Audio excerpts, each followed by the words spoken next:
My fellow video watchers, I'm here to tell you today, if you're confused about your creativity, clarity is on the way. Can I get a witness? Yes. You hear that beat? You feel it in your body, in your feet. Hey.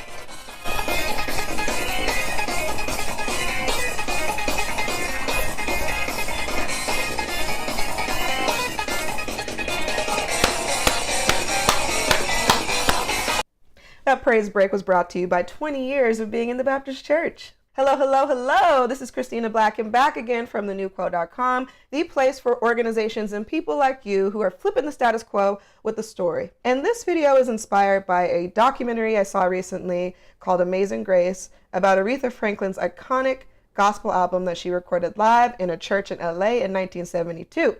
Now, why this album is so historical is because it's the most highly grossing gospel album of all time with over 2 million copies sold. And what really struck me about this creation is the way that she went about it was steeped in the rich, sweaty, soul-stirring history of the Baptist Church. Now, if you know anything about me, I was raised in Ogden, Utah. Yes, there are 2.5 Black people there, but that is not the point.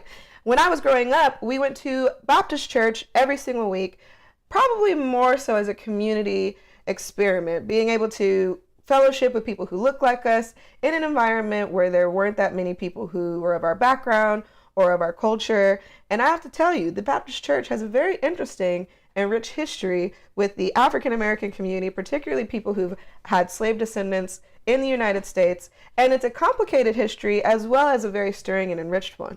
So this film made me think so much about the creativity and innovation that you can see in those environments.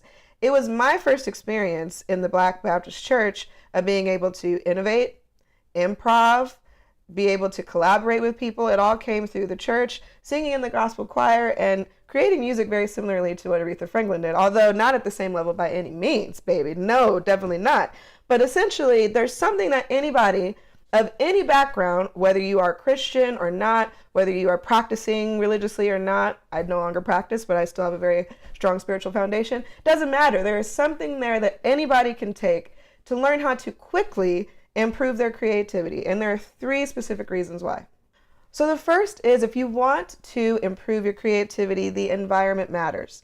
Aretha purposely wanted to record this gospel album in a church. The church is where she had learned how to sing incredible gospel music. She honed her singing style. The environment, the praise, the energy, the emotion, the culture of the song and call-in singing in the environment, all were the foundation of her own approach and singing style. Now, she knew that if she wanted to have an album that had the real, raw, genuine emotion and soul of a standard gospel song, she needed to go back to the environment that would enrich it, that would inspire it. So filming this in a small church where it didn't look like they had central air because they were all sweating hard, okay? Aretha's makeup was running. She had like mascara down, didn't matter, because they wanted to be in the environment that would facilitate and inspire their creativity. And creativity is sparked by having multiple sources of inspiration. So if you're trying to get your team or your own individual project off the ground and you need some fresh inspiration, try a new environment. If you typically are sitting in the same cubicled room to think about ideas, maybe go brainstorm out in a park. Or if you haven't really done anything different recently, bring in some weird, silly props that gets people thinking differently. Or bring in music. Maybe that'll help set the environment and the songs will inspire new ideas. Either way, the environment that you construct for making new ideas affects the ideas themselves. The second way you can quickly improve your creativity, inspired by this documentary, is to not be a lonely island. There is a perception that creativity means that you need to be on a solo, sad journey 24/7. You're walking through the desert by yourself, you're parched and thirsty. Maybe your skin's a little dry and you could use some lotion and have a friend give you a little lotion for that dry skin.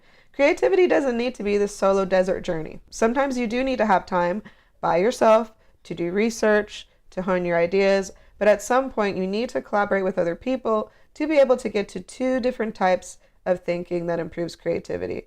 The first type of thinking is divergent thinking. That's when you take disparate things and put them together in new unconventional ways. You also need convergent thinking, which is when you hone your ideas in and focus them down. And you could do both of those things much more quickly in collaboration with other people.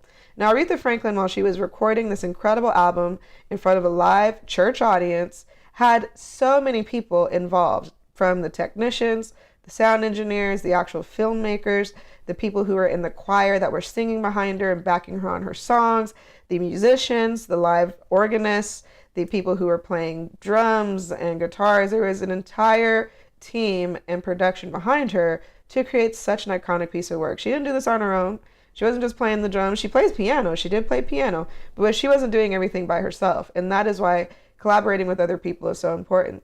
And the third and final reason why you can quickly improve your creativity from this documentary is to go with what you know. Aretha's roots, when it comes to her musical birth, is gospel. She was raised in the gospel church. Her father was a reverend. That's where she got her first singing chops. And all of her music, even though she was a soul singer, was inspired by the foundation and culture and history of the Baptist church. And for her to go back to those roots and to be able to innovate and spin on them and create new ways of expressing that root was really incredible and something that anyone can do. So maybe you're a visual designer and that's where you feel most comfortable. And you can think about new ways of connecting visual design to music or connecting visual design to data. Or on the opposite, maybe you're a very hard data's analytics numbers kind of person. Maybe you could take that foundation and think of ways you can visually convey the data and insights and ideas that you have from that perspective. So it's always asking that question, what if? Taking the expertise that you know and asking what if and connecting it in an unconventional way to something slightly new. So you're just slowly building on the foundation that you have. And that's what Aretha did with a lot of her music, whether it was gospel or soul. She kind of started out from the foundation and root of what she knew and expanded from there. So please let me know down below if you have used these tips before, if you tried them and you found some new ideas. Would love to hear, would love to share, would love to collaborate with you. And if you need another praise break, you let me know. I specialize in a praise break, okay? Okay. Bye.